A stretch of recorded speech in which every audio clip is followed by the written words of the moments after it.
I'm curious with some of the other trades that might have fallen through, kind of what you've heard on those, both with Teoscar Hernandez. We heard that Ty France was on the trade block, which was news to me, which would be kind of be a sell low with him.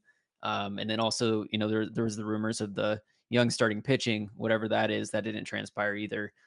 What did you hear on some of the other trades that were in the talks? Yeah, like, I'd like the thing with Ty was like a team because Jerry, and you've heard it, you were there. I mean, like they listen on anybody. So if a team calls, hey, I want to talk to you about Ty Francis, okay, what do you got? Here's what we've got. Here's what we think he's worth, and they'll go. But once one team hears that Ty France, the Mariners had a conversation about possibly trading Ty France, then everybody comes in. It's like, Yeah. and so I think same with the Cardinals, like the young starting pitching. There's the people in the Mariners felt like, yeah, because Jerry listens or whatever, and the Cardinals call them young starters.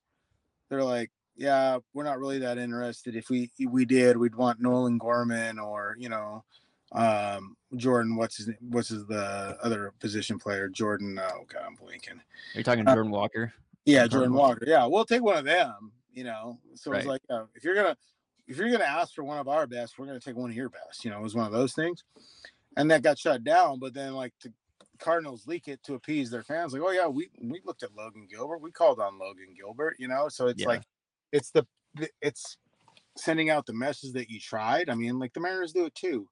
I don't think that they were that serious about dealing a starter now.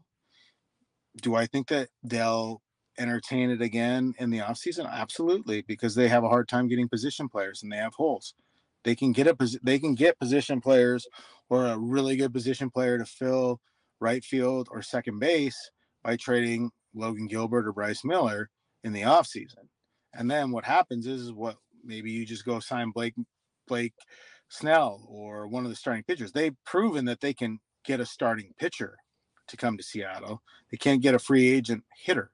So maybe that's the avenue they have to take, the whole Yeah. draft, develop, trade, whatever.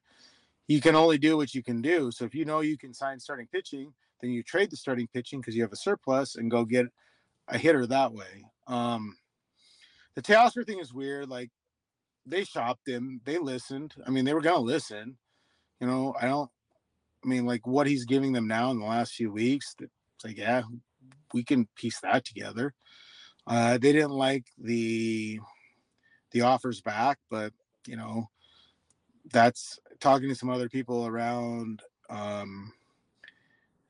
baseball. Like the Mariners felt like everybody was lowballing him, and the other teams felt like the Mariners had an unrealistic idea of who Teoscar Hernandez is right now in the moment because he's not very good defensively and he hasn't been hitting well. So, you know, I guess in their mind, they'd rather keep him, offer the qualifying offer, which they believe he'll turn down, and then get the draft pick, which, Yeah. may be worth it. But, I don't think that, I don't know, man. Like it's 19 million, maybe 19 and a half, I think is what they're projecting the qualifying offer, maybe even Right. 20. Maybe Teo does take it, but I think from everything I've heard is the Mariners believe he won't take it and that he'll go out in the free agent market because it's such a bad free agent class for hitters. So